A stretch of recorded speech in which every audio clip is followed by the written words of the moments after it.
You promised Americans to try to reduce costs, and so many of the products that would be tariffed, when they come into the country, the outgoing country is not paying the tariff. The buyers in the United States pay that, and then that's passed on to consumers in most instances. Sometimes. How would you expect to have prices come down if you have such a broad plan for tariffs? And what do you say to the voters who want to see you reduce everyday costs? $50 billion worth of farm product, and they did it when I was president. As soon as I left, they stopped doing it because there was nobody in Biden to enforce it. But the tariffs are going to make us very rich and very strong, and we're going to treat other countries very fairly. A single procedural vote exposed how fragile Trump's tariff strategy has become. In the U.S. House, a Republican effort to block challenges to his emergency tariffs failed 217 to 214, opening a lane for disapproval votes. According to public reporting, party leaders tried to freeze those challenges until July 31, buying time as courts consider the legal foundation. That bet collapsed on the floor. Now pressure comes from three directions at once. Congress can force votes, courts can narrow claimed authority, and veto math can only delay, not restore control. According to public reporting, Trump's posture has been simple. Tariffs are leverage, and emergency declarations make that leverage fast. The blind spot was political, not rhetorical. He needed the House to protect the structure behind the tariffs, because the quickest way to weaken an emergency tariff is not a speech. It is a floor vote that records dissent and invites follow-on action. House Republican leaders attempted to reimpose a procedural barrier that would block tariff challenges until July 31.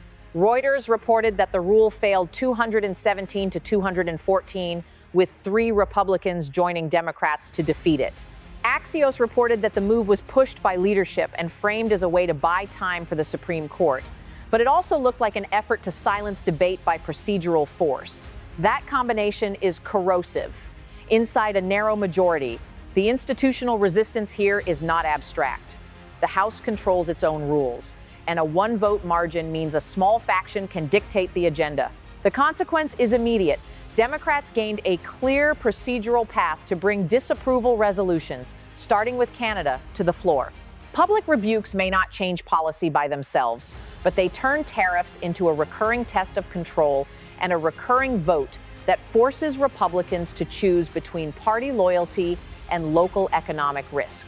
Reuters also reported that estimates cited in the debate put the household cost of tariffs in the range of roughly $1,000 to $1,400 a year, depending on the estimate. That number becomes ammunition for wavering members who want a reason to break ranks without naming Trump directly. Trump's remaining options shrink because he cannot order the House to comply, and he cannot stop lawmakers from signaling defection in public. The House clock now runs on its own, and it keeps tightening. Trump's next bet is legal structure. According to official documents from the Congressional Research Service, the International Emergency Economic Powers Act allows a president to exercise certain authority after declaring a national emergency tied to an unusual and extraordinary threat with a substantial foreign source. The vulnerability is that IEEPA was not designed as a tariff statute, and its emergency framing invites close scrutiny when tariffs look like routine economic policy rather than a narrowly tailored response. According to public reporting, that scrutiny is already underway at the highest level. Reuters reported that the Supreme Court is weighing a case over the legality of Trump's sweeping tariffs and that the stakes are enormous, in the words of the U.S. trade negotiator. The same Reuters reporting described the court taking time, which means the decision point is not controlled by the White House. Delay becomes a constraint because it stretches uncertainty across planning cycles for firms, consumers, and lawmakers. Meanwhile, the refund threat is expanding in plain sight. Reuters reported in January that thousands of companies around the world have filed lawsuits challenging Trump's sweeping tariffs and seeking refunds of duties paid. That matters because refunds are not a talking point. They are balance sheet exposure for the government and a compliance burden for firms that must document what they paid and why, while also deciding whether to price those costs into contracts. Courts do not move on campaign timing, and litigation is a machine that produces records, deadlines, and reputational drag. As the House revolt shows, Congress is watching the same legal fault line. Roll Call reported that Democratic tariff disapproval resolutions could begin as soon as Wednesday, starting with an effort to overturn tariffs on Canadian goods. The destabilizing consequence is the compound effect. When lawmakers and judges both scrutinize the same foundation, every tariff announcement becomes a new exhibit against itself. The legal calendar and the legislative calendar are now converging, and they converge against him. When the July 31 legislative shield failed, Trump lost his buffer while the courts kept moving quietly on their own unchanged schedule. Part of Trump's attraction to tariffs is that they feel unilateral. They can be announced, justified, and escalated without the slow bargaining that defines ordinary lawmaking. The 217 to 214 shock vote demonstrates the opposite reality. In practice, tariffs imposed through emergency posture are only as stable as the institutions that tolerate the posture, and the House just signaled that tolerance is thinning. According to public reporting, House leadership attempted to freeze tariff challenges until July 31. The pitch, reported by Axios, was that the Supreme Court needed time to address the legal questions. But in the House, time is not neutral. A delay is a political weapon, and a political weapon demands discipline. Trump's blind spot was assuming he could borrow that discipline indefinitely from a Republican conference built on a razor-thin margin and rising cost concerns. The revolt does more than open a lane for votes. It creates a repeating pressure loop. First, Democrats can bring disapproval resolutions that put Republicans on record against tariffs, including those aimed at Canada. Reuters and the Wall Street Journal both reported that a Canada-related resolution is positioned to come quickly. The Wall Street Journal also reported that Trump justified Canada-related tariffs based on a national emergency linked to fentanyl, while the reporting noted limited origin there, sharpening the critique that the emergency rationale is stretched to fit the policy. Second, the House vote reframes Trump's leverage internationally. Tariffs are meant to coerce trading partners by projecting permanence.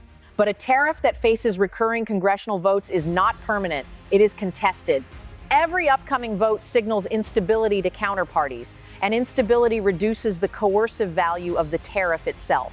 Trump's posture becomes reactive because he must spend time defending the existence of the tool instead of using it, while opponents can time their challenges to maximize political damage. Third, the judicial track turns into a countdown that Trump does not control.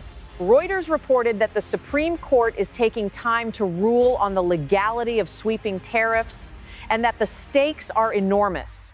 Whether the court narrows the claimed authority or leaves it intact, the review forces the administration into legal justifications that can be compared, quoted, and challenged.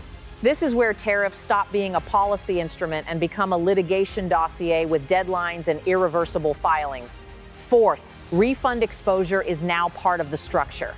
Reuters reported in January that thousands of companies have filed lawsuits seeking refunds. Even before any final ruling, the volume of suits signals that the tariff regime is being treated as reversible, and reversibility undermines deterrence.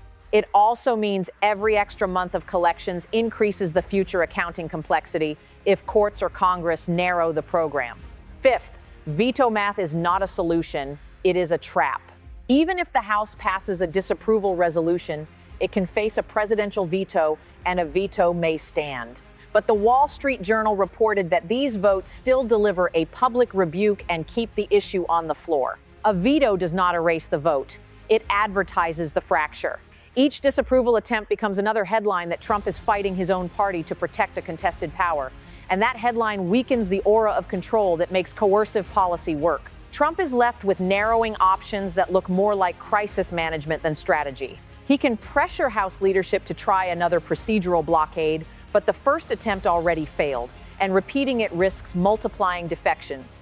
He can narrow the scope of tariff actions to reduce the political cost, but narrowing reduces leverage and concedes that the earlier posture overreached. He can lean harder on emergency rhetoric, but that intensifies the legal challenge and encourages more refund litigation. The climax is this: the tariff weapon is now on a timer because the House set the next votes in motion and the Supreme Court sets its own timeline, while Trump can only respond between those two clocks.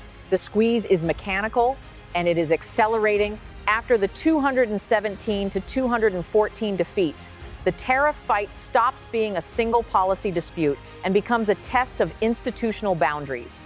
Congress is asserting its agenda power through repeated floor action, and courts are asserting their role by scrutinizing the statutory foundation. Trump's miscalculation was treating both as background noise while assuming his coalition would absorb the costs without demanding control. According to public reporting, the House revolt was driven by Republicans who objected to using procedural rules to suppress debate and to the idea of surrendering congressional authority over trade. That is a direct constraint on Trump, because it means resistance is rooted in institutional pride, not just partisan maneuver. When resistance is institutional, it is harder to intimidate and harder to reverse with a single endorsement or threat, especially in a conference held together by a single vote. The negative consequences expand in predictable ways.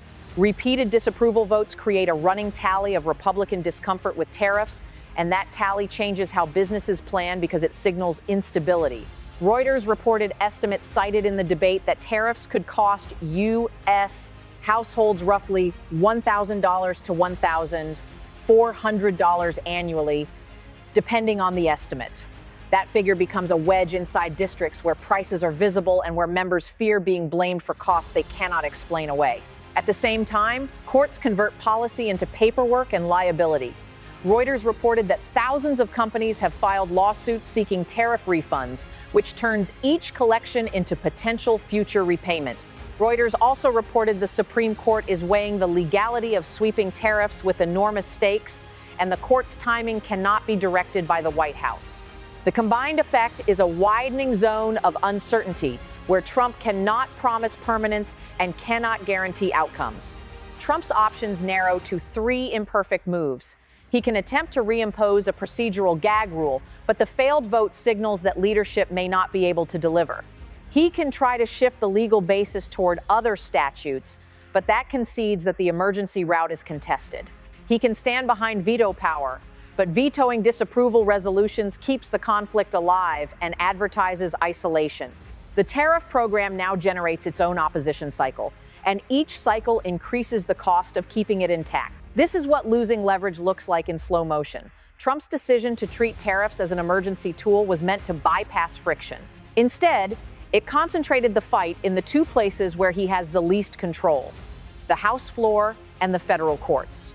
According to public reporting, a narrow House majority could not even sustain a procedural barrier, and the 217 to 214 failure gave opponents a clean path to force repeated votes. Even if those votes do not become law, they function as recurring public rebukes that weaken the posture behind the policy. At the same time, the legal system is moving on its own track.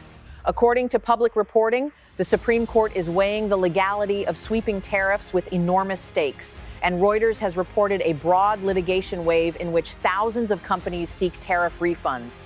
According to official documents, IEEPA requires an emergency tied to an unusual and extraordinary threat with a substantial foreign source, and that statutory framing becomes a liability when tariffs are justified through expansive economic claims. Trump is boxed in by mechanics.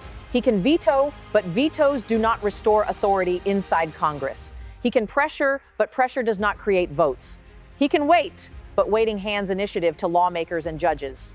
The tariff strategy was built to project control, yet its survival now depends on institutions signaling that he does not have it, and that signal is already public and compounding. His remaining choices are damage control: narrow the policy, bargain for procedural protection, or absorb repeated defeats as the cost of keeping tariffs alive.